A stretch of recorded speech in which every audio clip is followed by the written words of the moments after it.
They called it the Unsinkable ship. One of the builders was so confident he said, "Not even God himself could sink this ship."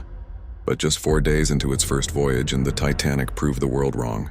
This is the real story of what happened on that cold April night in 1912. The RMS Titanic was more than a ship. It was a floating palace. 10 stories tall, nearly 900 feet long. Luxurious dining halls, marble staircases, a gym, a pool, and rooms that looked like royal suites. To the world, it symbolized human perfection, technology at its peak. To the wealthy, it was a playground. To the poor, hope for a new future in America. But behind the glamour, the Titanic held a deadly flaw. On April 10, 1912, over 2,200 passengers and crew boarded the ship in Southampton, England.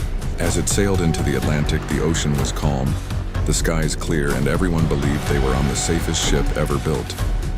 Ironically, that confidence became part of the tragedy. Throughout April 14th, the Titanic received 6 warnings from nearby ships. Iceberg ahead, packed ice in your path, dangerous ice fields. But the messages were ignored or delayed. Some never even reached the captain. Why? Because radio operators were busy sending first-class passengers personal messages. Titanic kept speeding ahead at nearly full speed. At 11:40 p.m., the lookout shouted, "Iceberg right ahead."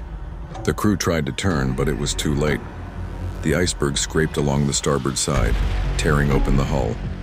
5 watertight compartments flooded instantly. The ship could survive 4, not 5. That's when the crew knew. The unsinkable Titanic was sinking. What made things worse, there were lifeboats for only half the people. And even worse than that, the first lifeboats were launched almost empty. One boat designed for 65 people left with just 28. The band continued playing to keep passengers calm. Mothers were separated from husbands. People prayed, cried, and screamed as the freezing Atlantic crept higher. At 2:18 a.m., the Titanic snapped into 2 massive pieces. Lights flickered and went dark. Hundreds were thrown into the so-degree sea water.